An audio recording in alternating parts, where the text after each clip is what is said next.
नमस्ते। कंप्यूटर की दुनिया में एक ऐसी चीज है जिसका नाम सुनते ही अच्छे अच्छों के पसीने छूट जाते हैं। जी हाँ, आज हम बात कर रहे हैं उसी कुख्यात विंडोज ब्लू स्क्रीन एरर की। तो चलिए बिना किसी देरी के इस रहस्य की गहराइयों में गोता लगाते हैं और इसे डिकोड करते हैं। वो नीली स्क्रीन और उस पर बना एक उदास सा चेहरा। हम सब ने कभी ना कभी इस खौफनाक मंजर का सामना किया है। ऐसा लगता है जैसे सब कुछ खत्म हो गया। लेकिन सच कहूं तो नजरिया बदलने की जरूरत है। ये नीली स्क्रीन सिस्टम का कोई मौत का फरमान नहीं है। असल में ये एक ऐसी बीमारी का लक्षण है जिसे पूरी तरह से डायग्नोज और ठीक किया जा सकता है। आज की इस चर्चा में हम इस ब्लू स्क्रीन के रहस्य से पर्दा उठाएंगे। इसके पीछे छुपे मुख्य कारणों को समझेंगे, उन डरावने एरर कोड्स को डिकोड करेंगे और सबसे जरूरी सिस्टम एरर्स को फिक्स करने के 6 अचूक कदम भी जानेंगे। तो शुरुआत करते हैं पहले सवाल से। आखिर ये BSOD यानी ब्लू स्क्रीन ऑफ डेथ असल में है क्या भला? दुनिया भले ही इसे ब्लू स्क्रीन ऑफ डेथ कहे, लेकिन असल में ये विंडोज का एक क्रिटिकल सिस्टम क्रैश है। ये तब होता है जब हार्डवेयर, ड्राइवर या सॉफ्टवेयर के बीच कोई बहुत गहरा टकराव पैदा हो जाए। मजे की बात यह है कि ये क्रैश कंप्यूटर को बर्बाद करने के लिए नहीं, बल्कि उसे बचाने के लिए होता है। जब अंदरूनी तौर पर कुछ बहुत गलत होने लगता है, तो कंप्यूटर खुद को और ज्यादा नुकसान से बचाने के लिए जबरन रीस्टार्ट कर लेता है। एक तरह से ये सिस्टम का इमरजेंसी ब्रेक है। अब जब हम जान चुके हैं कि ये एक इमरजेंसी ब्रेक है, तो आइए पता लगाते हैं कि आखिर ये ब्रेक लगता क्यों है। यानी वो कौन से बुनियादी कारण हैं जो सिस्टम को बीमार कर देते हैं। देखा जाए तो सिस्टम को क्रैश करने वाले 5 मुख्य अपराधी होते हैं। पहला, खराब या मेल ना खाने वाले ड्राइवर्स। दूसरा, हार्डवेयर की समस्याएं जैसे रैम या स्टोरेज ड्राइव में गड़बड़ी। तीसरा, करप्ट हो चुकी सिस्टम फाइल्स। चौथा, विंडोज अपडेट से जुड़ी दिक्कतें। और पांचवा, मैलवेयर या सॉफ्टवेयर कॉन्फ्लिक्ट्स। आसान भाषा में कहें तो हार्डवेयर और ड्राइवर्स जो सॉफ्टवेयर के लिए ट्रांसलेटर्स का काम करते हैं, आमतौर पर सबसे ज्यादा गड़बड़ियां इन्हीं की वजह से होती हैं। अब कारणों को समझ लेने के बाद वक्त है सिस्टम के वाइटल साइंस यानी उन महत्वपूर्ण संकेतों को पढ़ने का। चलिए उन अजीबोगरीब एरर कोड्स को डिकोड करते हैं। ये डरावने हेक्साडेसिमल कोड्स किसी रहस्यमयी भाषा की तरह लग सकते हैं, लेकिन असल में ये किसी डॉक्टर के पर्चे की तरह होते हैं जो सीधे बीमारी की तरफ इशारा करते हैं। उदाहरण के लिए 0x00007B कोड सीधे तौर पर स्टोरेज डिवाइस के फेल होने की बात कहता है, जो अक्सर गलत बायोस सेटिंग्स या खराब हार्ड ड्राइव की वजह से होता है। वहीं दूसरी तरफ 0x000050 कोड एक मेमोरी एरर है। यह तद सामने आता है जब कोई प्रोग्राम मेमोरी के उस हिस्से में घुसने की कोशिश करता है जहां उसे जाने की इजाजत नहीं है, और ऐसा अक्सर खराब रैम या बग वाले ड्राइवर्स की वजह से होता है।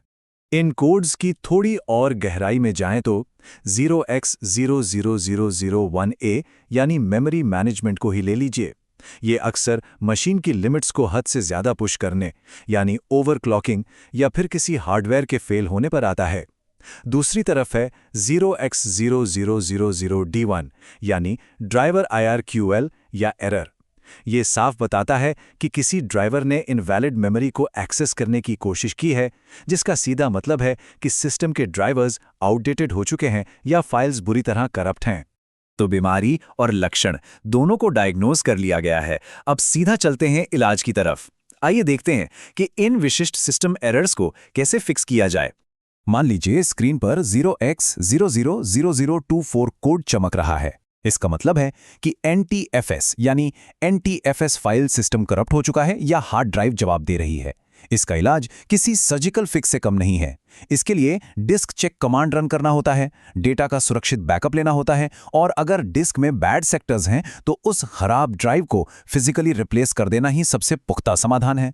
इसी तरह एक और बहुत ही आम एरर है 0x000000A, जिसे IQL नॉट लेस और इक्वल कहा जाता है। इस इनवैलिड मेमोरी एक्सेस समस्या का इलाज एकदम सीधा है। सारा फोकस उन क्रिटिकल ड्राइवर ट्रांसलेटर्स को अपडेट करने, सिस्टम से टकराने वाले सॉफ्टवेयर को जड़ से हटाने और हार्डवेयर की गहन जांच करने पर होना चाहिए, ताकि इस टकराव को खत्म किया जा सके।